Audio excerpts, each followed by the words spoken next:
அஸ்ஸலாமு அலைக்கும். இன்றைக்கி ராபியா குக்கிங்கில் ஒரு பக்கோடா தாங்க செய்யப்படுறேன். எங்கள் ஊரில் காலையிலேருந்து நல்லா மழை. நேற்று நைட்டில் காலையிலலாம் இன்னும் பெஞ்சிட்டே தான் இருக்குது. இந்த மழைக்கு ஏற்ற மாட்டு ஏதாவது சாப்பிட்றோம்ல சூடாட்டு நான் ஒரு பக்கோடா செய்யப்படுறேன். அந்த பக்கோடா எப்படி செய்யுதுன்னு சொல்லி பார்க்கலாம். பக்கோடா எதில் செய்கிறது அப்படின்னு சொல்லிட்டு பார்க்கலாம். நான் ஒரு 50 கிராம் கடலைப்பருப்பு எடுத்து 1 மணி நேரம் ஊற வச்சுட்டு நல்லா கழுவிட்டு வச்சுருக்கேன். அடுத்து அவல் ஒரு 50 கிராம் 100 கிராம் எடுத்திருக்கேன். அடுத்து 2 உருளைக்கிழங்கு வேக வச்ச உருளைக்கிழங்கு 2 எடுத்திருக்கேன்.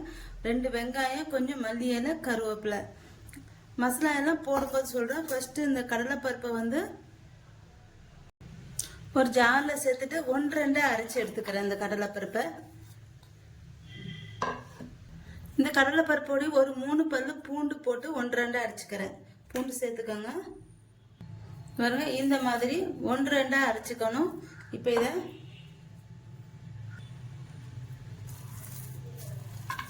பவுலில் சேர்த்துக்கிறேன்.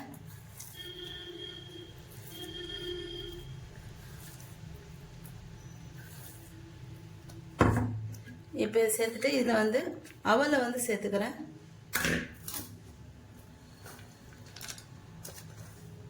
அடுத்து கொஞ்சம் மல்லி இலை, கருவேப்பிலை சேர்த்துக்கிறேன். ஒரு 2 வெங்காயம் கட் பண்ணி வச்சுருக்கேன். அதையும் நல்லா நீள் வாக்கில் நான் கட் பண்ணி வச்சுருக்கேன். அதையும் சேர்த்துக்கிறேன்.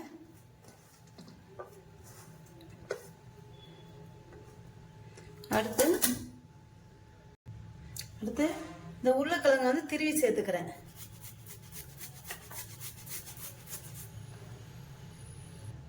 இப்போ உருளைக்கிழங்கு சேர்த்தாச்சு. அடுத்து இது நான் மத்தியானம் கீரைக்கு அரைச்ச தேங்காய் துருள் ஒரு 1.5 ஸ்பூன் இருக்கும். இது சேர்க்கணும் இல்லைன்னா இது மிச்சம் இருந்துச்சு அப்படிங்கிறதுனால இதை சேர்த்துருக்கேன். டேஸ்ட் எப்படி இருக்குன்னு பார்க்கலான்ட்டு இதை ஒரு 1.5 ஸ்பூன் சேர்த்துருக்கேன். இந்த தேங்காய் துருள் கொஞ்சமாக தான் சேர்த்துருக்கேன். 1-1.5 ஸ்பூன் இருக்கும், அவ்வளோதான். இப்போ இதில் 1 ஸ்பூன் மிளகாத்தூள் சேர்த்துக்கிறேன். 1/4 ஸ்பூன் மஞ்சள் தூள் சேர்த்துக்கிறேன். அடுத்து 1 ஸ்பூன் கரம் மசாலா சேர்த்துக்கிறேன். அடுத்து கடலை மாவு ஒரு 3 ஸ்பூன் கடலை மாவு சேர்த்துக்கிறேன். அடுத்து ஒரே ஒரு பச்சை மிளகாய் நான் சேர்த்துக்கிறேன். பொடியாக நறுக்கி சேர்த்துக்காங்க.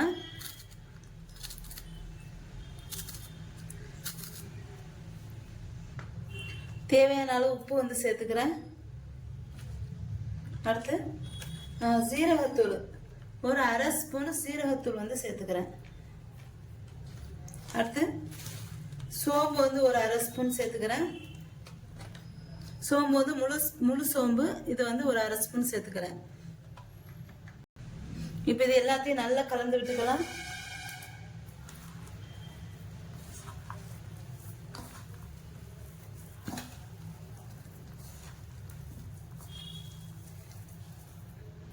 கடைசியில் ஒரு 2 ஸ்பூனு அரிசி மாவு சேர்த்துக்கிறேன். சேர்த்துட்டு இதையும் சேர்த்து நல்லா கலந்து விட்டுக்கணும். அவ்வளோதாங்க, நல்லா கலந்து விட்டாச்சு. இப்போ இதை எண்ணெயில் போட்டு எடுத்துடலாம். பாத்திரத்தில் எண்ணெய் ஊற்றிருக்கேன். இந்த எண்ணெய் நல்லா காஞ்சிடுச்சு. இப்போ இதில் பக்கோடா சின்ன சின்னதாக போட்டுக்கலாம்.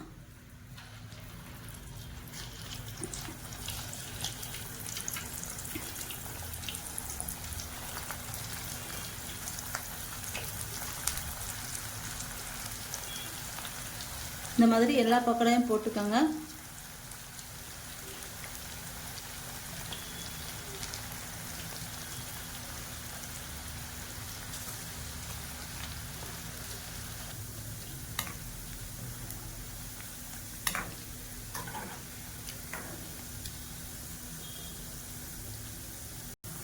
இப்போ இந்த பக்கோடா நல்லா வெந்து நல்லா ரெடி ஆயிடுச்சு. இங்கே பாருங்க, நல்லா கிறிஸ்பியாக நல்லா இருக்கும். இது கண்டிப்பாக நீங்களும் இந்த மாதிரி செஞ்சு பாருங்கள். செஞ்சு பார்த்துட்டு எப்படி இருக்குன்னு சொல்லுங்கள். இப்போ இந்த பக்கோடா இந்த மாதிரி நல்லா ப்ரௌன் கலர், லைட் ப்ரௌன் கலரில் வந்ததுக்கப்புறம் இந்த பக்கோடா இப்போ எடுத்துடலாம்.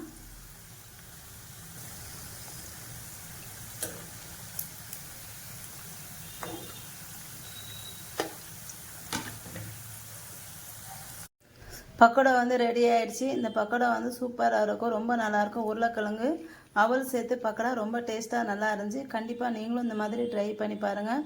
எப்படி இருக்குன்னு சொல்லிட்டு எனக்கு கமெண்ட்டில் சொல்லுங்கள். என்னோட இந்த வீடியோ உங்களுக்கு பிடிச்சிருந்தா லைக் அண்ட் கமெண்ட் ஷேர் பண்ணிக்கோங்க. என்னோட சேனலை மறக்காமல் சப்ஸ்கிரைப் பண்ணிக்கோங்க. பக்கோடா வந்து நல்லா கிறிஸ்பியாக நல்லா முறுமுறுன்னு